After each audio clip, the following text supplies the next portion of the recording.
Amém? Certo? Abram suas Bíblias em Colossenses. Eu queria que alguém me trouxesse um copo d'água. Colossenses, capítulo 1, apenas o versículo 17. E depois quero ler Romanos.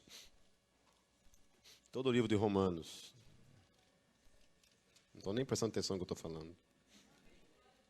Amém, irmãos? Não estou achando Colossenses. Ah, está aqui. Colossenses 1, versículo 17. Diz assim: Ele é antes de todas as coisas e nele tudo subsiste. Amém? Então repita comigo assim. Quem tem aí NVI, repita comigo.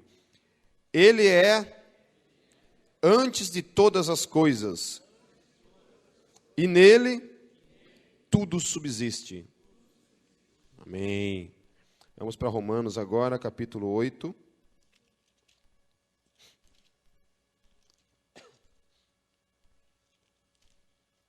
Versículo 28.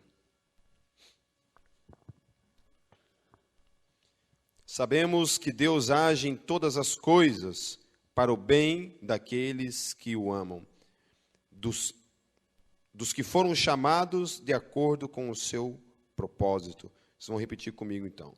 Sabemos que Deus age em todas as coisas para o bem daqueles que o amam, dos que foram chamados de acordo com o seu propósito. Amém. Vamos orar. Feche seus olhos.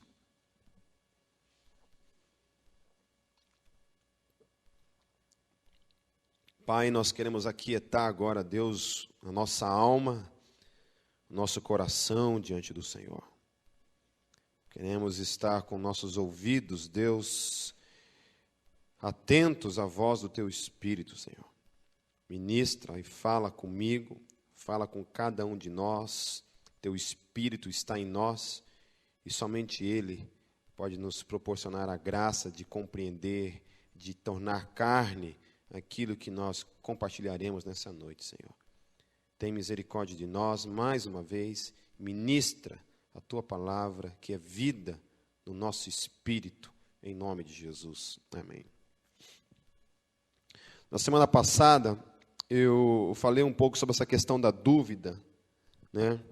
E eu queria dar uma continuidade a respeito desse assunto, porque muitas coisas acabaram ficando sem eu concluir, e eu quero continuar falando sobre isso, então, hoje. Quem quiser ouvir o que foi dito semana passada, Metalcast, né? Tá lá para vocês ouvirem, tá certo? Nós estamos falando sobre dúvida. Dúvida e fé são as duas coisas que sempre têm caminhado juntos, né? Porque a gente às vezes tem a impressão de que quem tem fé não tem dúvida, e isso não é verdade, né? A gente tem a impressão de que, pelo fato de eu ser cristão, eu nunca terei dúvida em alguns momentos na minha vida, né? Mas isso não é verdade. A gente caminha e há momentos em que a gente realmente questiona algumas coisas, né? É óbvio que isso vai até um determinado ponto e a gente tem que tomar muito cuidado também com algumas coisas, mas é um fato que dúvida e fé caminham juntos. Apesar de parecer uma coisa contraditória, na prática acaba acontecendo isso. Eu posso criar a teoria que eu quiser a respeito disso e dizer que não, fé e dúvida não caminham juntas, mas na prática isso acaba acontecendo, né? Então não adianta vir um teólogo me dizer que não, porque a Bíblia diz que a fé é a certeza, mas a dúvida também é presente, né? A dúvida está lá. E também nós temos na Bíblia que, em vários momentos, quando você olha para a vida de Davi, você vai pensar que Davi, por exemplo, em alguns momentos duvidou de Deus, né? Que Davi não tinha fé. Alguém ousa dizer que Davi não tinha fé? Aquele cara que pegava um exército pequeno e enfrentava um exército 10 vezes maior que o exército dele, era um cara que tinha fé, mas era um homem que também se escondia nas cavernas. Quando você olha para a história de Elias, você vê um cara que era capaz de chegar lá, desafiar todos aqueles sacerdotes lá de Baal, operar todos aqueles prodígios milagrosos que operou, porém, né, bastou Jezabel bater o pezinho que ele correu para uma caverna, se escondeu e teve medo. Ou seja, há momentos realmente que na nossa caminhada com Deus, nós fraquejamos e nós realmente somos um pouco contraditórios daquilo que a gente afirma ser. Ok? O bispo Leslie Nelbigin, ele diz o seguinte: tentar a Deus significa procurar obter mais certeza do que a que Deus já deu. Na minha conversão foi uma coisa muito impactante, assim. A minha conversão ela foi muito radical, assim. Apesar de eu ter entrado num processo, como todos nós entramos, num processo de santificação, onde Deus começa a trabalhar na nossa vida, a minha conversão ela foi muito impactante. E uma das coisas que eu tinha certeza é que eu tinha encontrado a verdade. Eu não tinha dúvida de que Jesus era tudo aquilo que eu sempre procurei. A gente, como ser humano, a gente é completo pelas relações que nós temos na vida, né? Os amigos nos completam. Uma pessoa sem amigo realmente é uma pessoa infeliz, solitária, não tem alguém para compartilhar a vida, né? Tem um filme muito bom chamado Wildlife, acho que é o nome, Vida Selvagem, acho que é isso. Alguém assistiu esse filme? Natureza Selvagem? Esse filme, Natureza Selvagem, eu não lembrava o nome. É um filme muito interessante que mostra um cara que decide viver sua vida pelo mundo, sai de casa e vai viver no meio da natureza, sozinho. E não vou contar o filme, porque vocês vão ter que assistir, mas a conclusão do filme é que felicidade que não é compartilhada não é felicidade. Vida que não é compartilhada não é vida. A vida solitária realmente é a pior vida que você pode proporcionar para uma pessoa. É você pegar um ser humano e colocar ele dentro de uma solitária, deixar ele lá, apodrecendo lá dentro, sem nenhum tipo de relação. O ser humano realmente enlouquece, né, na solitude. Não essa solitude boa, que é a solitude da contemplação, né, quando você entra no teu secreto e vai ficar a sós, ou consigo mesmo, com Deus, né, porque tem hora que a gente precisa ficar a sós com a gente mesmo. Certa vez um psicólogo desafiou um cara que tinha muito problema com ativismo, desafiou esse cara dizendo assim: cara, eu precisava que você ficasse um pouco sozinho, né? Que você entrasse lá e ficasse sozinho. E uma semana depois ele voltou para a sua terapia novamente. E aí, como é que foi? Não mudou nada, mas como é que foi? Eu fiquei sozinho, assistindo televisão, na internet, né? Tentei ficar um pouco mais sozinho. Não, mas não era isso que eu falei. É você ficar sozinho com você mesmo. Só você, sem televisão, sem internet, sem nenhum tipo de distração, a não ser você com você mesmo, né? E ele falou assim, pois é, e se eu não gostar de mim mesmo? Então a gente tem essa dificuldade, né? É muito difícil nós gostarmos de nós mesmos. A gente está o tempo todo sendo desafiado por isso. Então a vida é assim. Então a gente procura relacionamentos no sentido de amizades. Nós depois também somos completos quando você encontra a pessoa que você ama, né? É uma coisa interessante a vida de casado, né? Que depois que você casa, há algo em você que realmente completa. É uma coisa que quando eu era solteiro sempre tinha aquele vazio e eu não sabia o que era. E quando eu casei eu entendi isso perfeitamente, que era alguém chamado Kátia, né? Que completaria o meu coraçãozinho, né? E realmente é maravilhoso isso.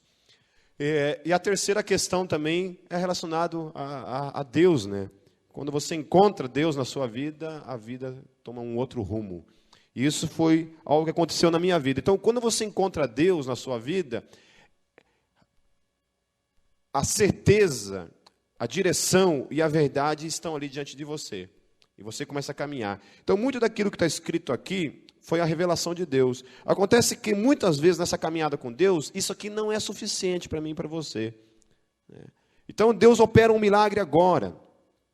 Deus faz um milagre no meu casamento. Deus faz um milagre de cura em alguma área na minha vida, ou uma questão de saúde mesmo. Ou alguém que eu orei e Deus operou um milagre, né? Então, a gente está ali caminhando. Só que muitas vezes a gente começa a questionar Deus e pedir Deus mais coisas, né? Eu conheço um menino que ele se desviou, não quer mais saber de Deus, está vivendo uma situação bem complicada, porque ele começou a pirar que ele queria ver Deus. Ele começou a orar e falar, Deus, eu quero ver você. Só tenho que mostrar a tua face. E começou a orar e pedir para que Deus se revelasse a ele, Deus aparecesse. A moral da história é que Deus não apareceu. Né? E se você também está nessa, sinto muito te dizer, mas se Deus aparecer para você, eu vou quebrar o pau com ele. Entendeu? Porque é sacanagem. Isso é fazer acepção de pessoas. Entendeu? E aí, né, a Bíblia diz que Deus não faz acepção de pessoas, como comigo não acontece, com você também você não tem o direito. Em nome de Jesus, amém. Lá na eternidade, tudo bem, né, nós dois, de mão dada, a gente vai lá, uma audiência, olhamos cara a cara, face a face. Mas aqui na terra, neca. Se acontecer, eu vou apostatar. Não quero nem saber. Tá certo? Então, tire isso da sua cabeça. Né?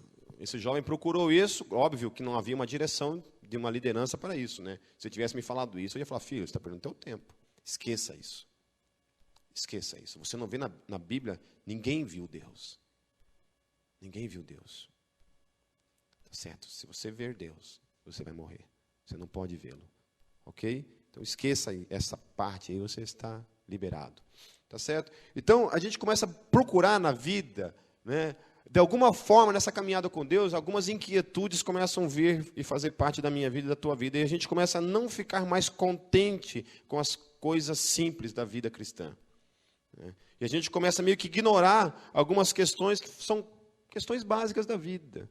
Né? E isso a gente começa a questionar, por exemplo, será que Deus me ama? Faz quanto tempo que não acontece isso na minha vida? Faz quanto tempo não acontece isso na minha vida? Então a gente começa a questionar algumas coisas, e isso é um tanto perigoso nessa caminhada com Deus. Hoje a Keis me falou uma coisa no carro que foi bem interessante. Nós começamos a compartilhar algumas coisas. Antes disso, o Thiago tinha me compartilhado lá na casa dele um milagre que ele viu hoje de manhã acontecendo na televisão, lá no programa daquela Igreja Mundial do Poder de Deus, é isso o nome, né? Pastor Valdemiro, né? Mostrando uma criança tomada de lepra que foi curada. Né? O pastor pegou um lenço, passou nele assim e deu para aquela mãe e falou assim, mãe, você vai todos os dias limpar as feridas dessa criança com esse lenço. Se Deus não curar essa criança, eu não quero mais esse Deus para a minha vida. Esse cara fez essa oração ousada. E, de fato, Deus curou aquela criança. E daí aqui está me falando uma coisa interessante relacionada à igreja, lá, uma igreja que ela conhece aí, e algumas coisas que acontecem lá, no sentido de... Quando você pensa na questão de prosperidade, você sempre pensa em quê? Em igrejas, né, que pregam esse tipo de questão. Mas eu não quero falar necessariamente sobre prosperidade, mas algumas igrejas manifestam literalmente muito mais poder, milagre, do que outras igrejas. Por que será? Por que, por exemplo, é mais comum você ver manifestações de milagre nas igrejas pentecostais e neopentecostais do que nas igrejas históricas? Eu não estou dizendo que nas igrejas históricas não acontece milagre, e que aqui não acontece milagre. Mas é muito mais corriqueiro você ver essas questões acontecendo em igrejas pentecostais. Por que isso? Aqui está proibido de falar. Quem mais ousa? Por quê? Você não pode falar também. Você é marido, é uma carne só, não pode. Porque eles oram mais? Mais ou menos isso, mas há outra coisa que eu queria saber. Porque eles não são tão racionais? Está chamando a gente do quê? Não. Por que nas igrejas pentecostais acontecem mais milagres do que nas igrejas históricas? Por causa de fé? Mais ou menos, só que ninguém me respondeu ainda. Tá, fala aqui, senão o pessoal vai... Porque eles buscam isso. Ou seja, você só tem aquilo que você busca. Se você começar a realmente buscar a Deus e viver uma vida buscando isso para a tua vida, Deus, eu quero que o Senhor manifeste na minha vida um ministério de milagres. E você começar a buscar isso de coração. Não estou dizendo que você vai fazer uma oraçãozinha sem vergonha e nunca mais vai orar, e Deus é obrigado a atendê-lo. Mas se você realmente demonstrar na tua vida fome por isso, de manifestação dessas coisas, eu creio que Deus manifestará isso na tua vida. Né? Então você vê isso acontecendo muito nas igrejas pentecostais, por quê? Porque as igrejas pentecostais buscam isso. E quando elas buscam isso, isso se manifesta. Isso acontece. Então muitas vezes isso não acontece na minha vida e na tua vida porque a gente não busca isso. Ok?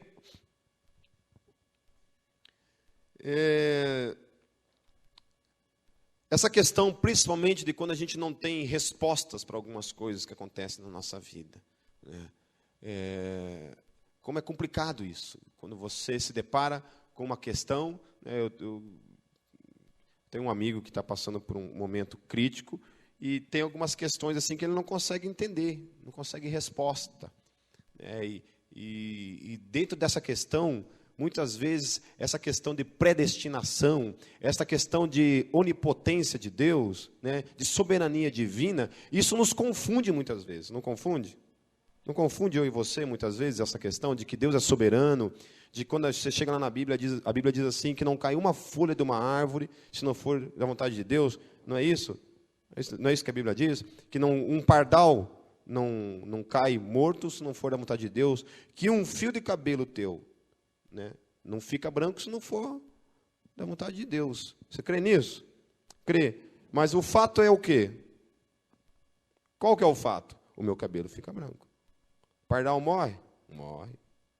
Folha de árvore cai? Cai. Vocês estão entendendo o que eu estou querendo dizer? Que por mais que eu olhe para isso aí, mas não é da vontade de Deus, né? A gente começa a questionar Deus. Então, tudo na nossa vida a gente questiona baseado nessa questão da soberania de Deus, né?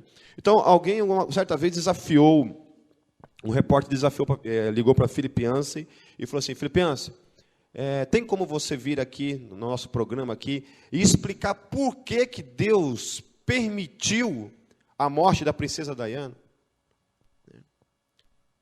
Quero que você venha aqui, nesse programa, e você venha explicar para a gente por que Deus permitiu a morte da princesa Diana, né? Philip Yancey, no momento de carnalidade, né, responde assim, mas espera aí, não seria mais certo eu ir falar por que um cara bebeu, encheu a cara e saiu dirigindo a 100 km por hora num túnel estreito e que Deus não tem nada a ver com isso? Não é essa a lógica? Ou seja, a gente tem que tomar muito cuidado quando a gente está tratando de questões relacionadas a Deus, quando a gente sai da nossa posição de criatura finita e que não consegue entender nem a nós mesmos e queremos entender algumas questões que são mistérios de Deus, né? No dia do velório do meu pai, eu estava louco, estava pirado, né? Porque eu não sabia se meu pai tinha ido para o inferno ou para o céu. E a única questão que me preocupava naquele momento era isso. E eu estava ali, sentado, e um dos pastores que estavam ali presentes, o pastor João, veio na minha direção, me viu daquele jeito, me deu um abraço, e falou assim, tudo bem, Pipe? Eu falei, não. Eu falei, o que é? Eu estou aqui me consumindo em perguntas e questões, e isso está me consumindo. Ele falou, o que é? Eu falei assim, eu não sei para onde meu pai foi. Pela condição em que ele morreu, né? Eu não sei para onde ele foi. E o pastor João me abraçou e falou assim, aquilo que é de Deus, é de Deus. Isso é uma resposta que você nunca terá.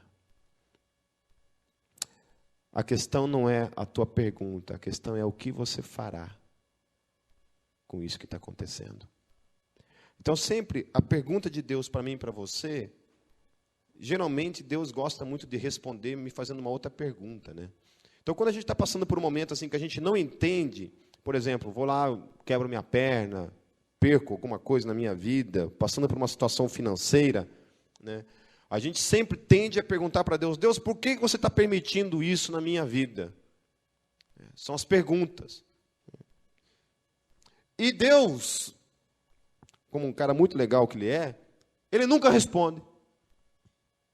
Alguém já viu a resposta de Deus assim, na hora, no momento assim que você está ali no trânsito, né? O engarrafamento, Deus, por que eu estou nesse engarrafamento? Daí uma luz aparece assim, um anjo do Senhor senta do teu lado e fala assim, não, filho, é o seguinte, você está nesse engarrafamento porque tinha um caminhão lá na frente que ia vir desgovernado e ia matar você. Entendeu? Então eu quis te poupar a vida deixando você aqui, né? Ou seja, Deus, parece que isso acontece com vocês, né? Porque comigo nunca aconteceu. Alguma vez vocês apertaram um botãozinho e a resposta veio, saiu igual no caixa eletrônico, assim que você aperta, sai a resposta, tipo um horóscopo, assim, né? Que Deus dá na hora a resposta. Né? Comigo nunca aconteceu, acho que com vocês também não, né? É interessante porque na hora a única pergunta que fica é a pergunta que Deus devolve.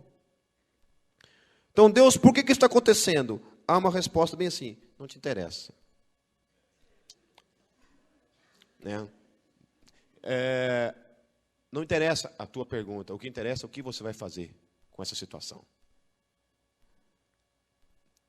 Porque já aconteceu, e agora? O que você fará com isso que está acontecendo?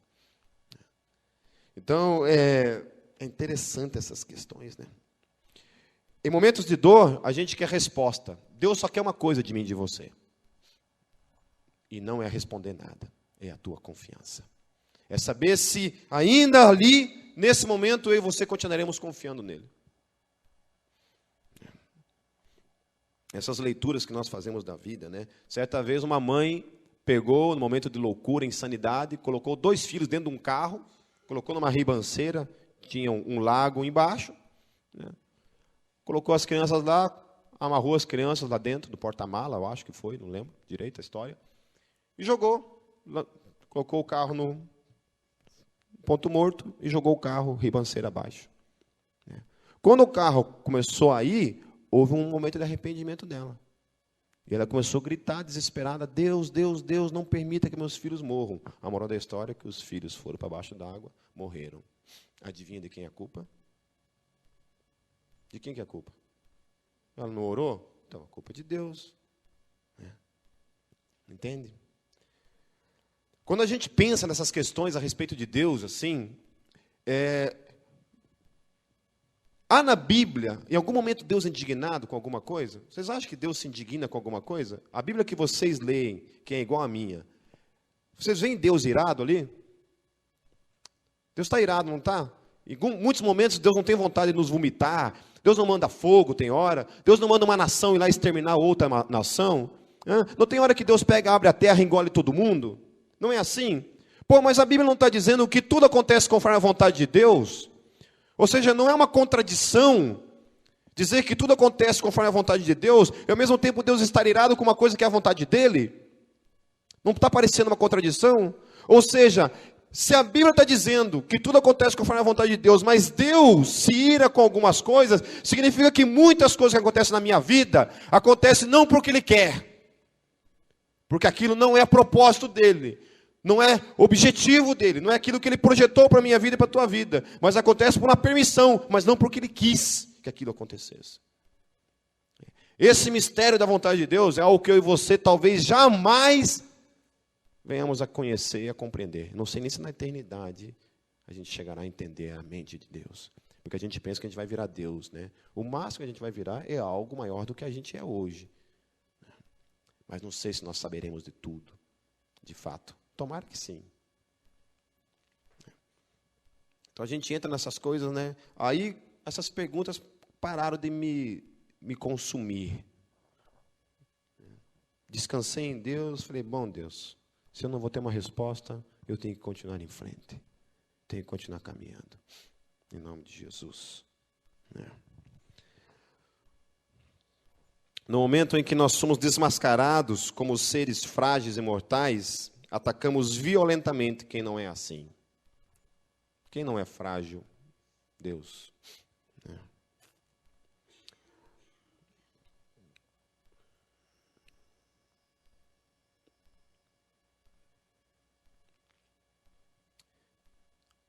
Uma vez C.S. Lewis ele disse uma coisa interessante, queria que você guardasse isso.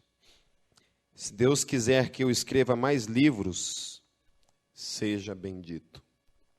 Se não quiser, seja bendito do mesmo jeito. Talvez seja melhor para a minha alma que eu perca a fama e a capacidade para não sucumbir à doença maligna da vanglória. Ele estava vivendo um momento no ministério dele sem muita inspiração, né? E ele fez essa oração, ou pronunciou essa frase. Eu fico assim, pensando assim, uma das coisas que eu invejo em C.S. Lewis é a mente de C.S. Lewis, né?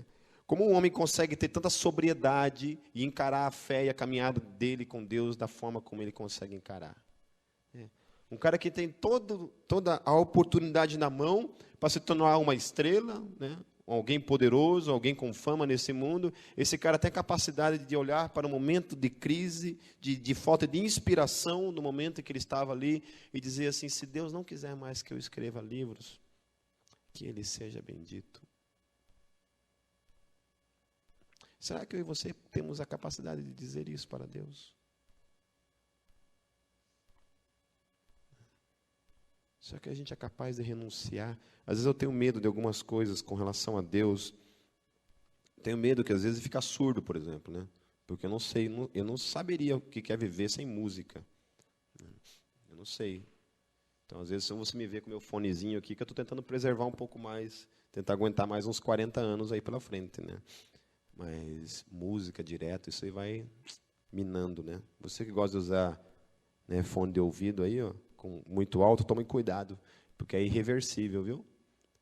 Cuidado.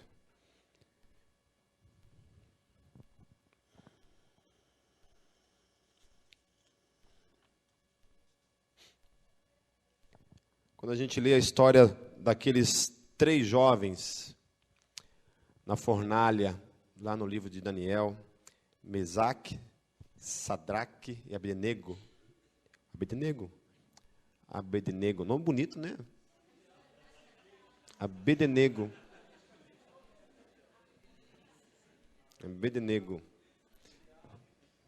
Deve ser egípcio esse rapaz. Quando você lê lá em Daniel 3,17, aqueles 3 jovens sendo levados para aquela fornalha, diante daquele rei, eles falam uma coisa interessante. Queria que vocês escutem. Se formos atirados na fornalha em chamas, o Deus a quem prestamos culto pode livrar-nos. E Ele nos livrará das tuas mãos, ó Rei. Mas, se não nos livrar, saiba, ó Rei, que não prestaremos culto aos teus deuses, nem adoraremos a imagem de ouro que mandastes erguer. Será que nós temos capacidade de dizer isso? Olha, o Deus em quem eu creio é capaz de me tirar dessa. É capaz de me livrar desse momento. É capaz de me levar às alturas, de fazer um arrebatamento total na minha vida. Mas eu quero te dizer uma coisa, se nada disso acontecer, mesmo que o mundo desmorone na minha cabeça, eu quero te dizer que eu permanecerei crendo nele. Acho que Deus está precisando levantar uma geração de fé, né? Uma geração que volte a crer nele, em qualquer situação, né? Essas viagens do desertor têm sido uma benção, porque a gente tem aprendido a dormir no chão, a ficar sem dormir, a comer o que Deus proporciona, sono, equipamento ruim. Aí chega lá, estamos aqui, Senhor, para fazer o melhor do Senhor, que seja para a Tua glória. A gente tomou uma postura ontem aqui no show, antes da gente tocar aqui, a gente fez uma oração ali, falou assim, Deus, a gente só está aqui pelo Senhor, é para a Tua glória a gente está aqui. Sabe? A gente vai fazer o que a gente foi chamado para fazer. A gente quer subir aqui e falar do Teu amor, porque se nós não viéssemos aqui, o dia que a gente começar a se envergonhar de fazer isso, a gente pede que, por amor ao Teu nome, o Senhor nos arranque dessa banda, desse ministério. O dia que o desertor parar de ser uma banda que tem uma proposta de pregar o Evangelho, eu prefiro que Deus me mate antes desse dia chegar. Eu tenho vergonha de banda que tem vergonha dele. Tenho vergonha. E eu dou pulo de alegria quando essas bandas acabam. Faço uma festa, falo, glória a Deus, acabou. E me entristece muito quando eu vejo bandas como Sky Metal, que é uma banda que estava aí pelo Brasil inteiro pregando o Evangelho e, por um momento agora, está parada. Mas eu sei que se isso está acontecendo é porque Deus está na frente. Às vezes a gente pensa assim em Jesus, naquele momento na cruz, né? O que se passa pela minha cabeça, pela tua cabeça, quando Jesus chega lá na cruz e começa a falar assim, Deus meu, por que me desamparaste? Aquilo ali não foi dito apenas para encher linguiça na Bíblia. Aquilo ali não foi dito apenas para criar uma confusão teológica em mim, em você, a respeito da Trindade. Como é que pode? né? A Trindade, existir 3 deuses, um na cruz morrendo e um outro Deus abandonando esse Deus que está morrendo na cruz. O pai olha para o filho se sente desamparado, né? Isso não é para criar algum tipo de confusão na minha cabeça, na tua teologia, né? Mas é algo para deixar claro para mim e para você, de que o Filho de Deus se sentiu abandonado na cruz, por mim, por amor a mim e por amor a você. Se Deus, na sua vida em carne, como homem, provou de situações extremas em que talvez não entendesse completamente, né? Não sei até onde Jesus, como homem, havia um conhecimento total de todas as coisas, porque há coisas que ele fala ali que a gente não consegue entender. Por exemplo, quando Jesus fala assim, porque o dia e a hora em que o fim chegará, eu não conheço, só o Pai sabe. A gente não sabe aonde a encarnação de Cristo limitou a sua divindade. A gente não sabe. Uma coisa é fato, que Deus não se permitia ser tocado, Jesus se permitia ser tocado. O Pai, se o povo tocasse no monte, na hora que ele estava manifestado ali, era fulminado. Jesus foi tocado pela maior escória do seu tempo. Até onde ele era Deus, 100% Deus. É isso que a ortodoxia diz. É isso que a nossa fé diz. Que o Deus, 100% Deus, se tornou um homem, 100% homem. Mas, de alguma forma que eu e você não entendemos, viveu sua vida na terra, 100% homem. Caminhou, provou e foi tentado em todas as coisas. Paulo falando aos Filipenses, já estou quase encerrando, diz assim, aprendi o segredo de viver. E eu quero que você preste atenção no que Paulo está falando. Aprendi o segredo de viver contente em toda e qualquer situação. Seja bem alimentado, seja com fome, tendo muito ou passando necessidade. O segredo da vida, o segredo de ser feliz, de fato, é você estar contente com toda e qualquer situação. A Seishonoye tem umas coisas interessantes assim, né? Não estou aqui para defender a Seishonoye, mas também não sou aquele crente ignorante que acha que uma verdade, porque foi dita pela boca do diabo, deixa de ser verdade. Tem gente que é assim, porque foi um pastor, o pastor pode falar a maior heresia lá do inferno, porque foi um pastor, a gente vai lá, fala amém, assina embaixo, né, e compra o livro do cara e leva para casa. Agora, pode ser uma verdade bíblica, se foi um espírita que disse, a gente fala, não, está amarrado, em nome de Jesus. Mesmo o cara falou assim, porque Deus amou o mundo de tal maneira que mandou seu filho, está amarrado, em nome de Jesus. Né? A gente até repreende a Bíblia, porque foi um outro cara que não é crente que falou. Né? E os Seishonoyes, eles têm algo na filosofia deles que é interessante. Né? Se uma pessoa ligada ao Seishonoye dá com o dedo na quina de uma cama, ao invés de eles xingarem, como nós golgotanos tradicionalmente faríamos, né? Ao invés de chutar e xingar, ele agradece. Muito obrigado por essa dedada. Do inferno, mas obrigado. Ele agradece em tudo. É verdade. Eu não sei se é prática isso na vida deles, mas na filosofia está ali. Agradece por tudo. Absolutamente tudo. Então, por isso que muitas vezes você encontra fora do reino sobriedade, mas não porque a Bíblia não nos dá ferramentas para sermos sóbrios. É porque a gente realmente é um povinho que, como falei, a gente gosta de complicar o óbvio. Né? A gente gosta de piorar as coisas. A gente não consegue nem mamar direito, a gente já quer feijoada, né? A gente já quer comer uma costelinha. Né? Com todo respeito aos stray aqui presentes. Né? Amém? Tolstói, para encerrar, Tolstói ele disse assim, seja o que for a fé, e E sejam quais forem as respostas que ela possa dar a quem quer que seja, cada resposta confere à existência finita do homem um significado infinito, um significado que não pode ser destruído pelo sofrimento, pelas privações ou pela morte. Então, a verdade é que Tolstói está falando a respeito de respostas, mas eu quero ir além, e das não respostas. Sabe? Ir além das não respostas. Ou seja, aquilo que eu e você estamos vivendo hoje, e a minha resposta que eu dou diante daquilo que eu estou vivenciando a Deus, isso vai determinar muitas questões ligadas à eternidade. Eu tenho uma pessoa da comunidade hoje que está fora do reino, eu digo fora do reino, eu digo fora da... Ela assumiu essa postura de não creio mais e ponto, beleza. E é uma pessoa que passou por um momento de luta, dificuldade, né, decepção com pessoas, igreja e outras coisas mais. E é uma pessoa que deu uma resposta para Deus. E a resposta para Deus falou é que eu não creio mais.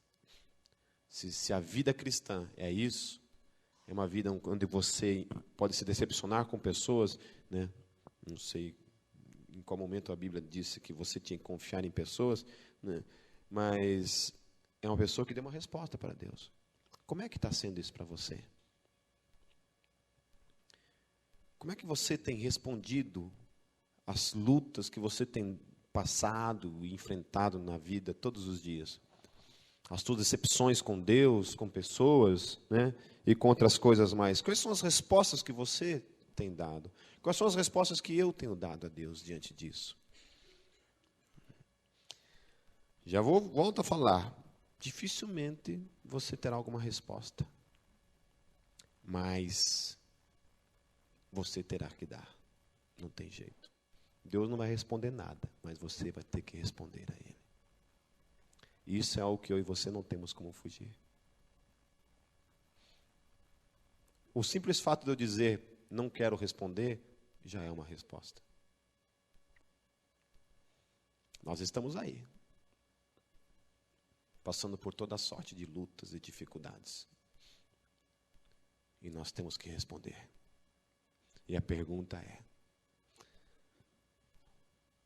seja qual for a situação que eu passar, seja o vale que eu passar, a luta que eu enfrentar, eu continuarei confiando em Deus. Eu continuarei crendo. Ou sou um cara que serei levado pelas perguntas sem respostas? Feche seus olhos.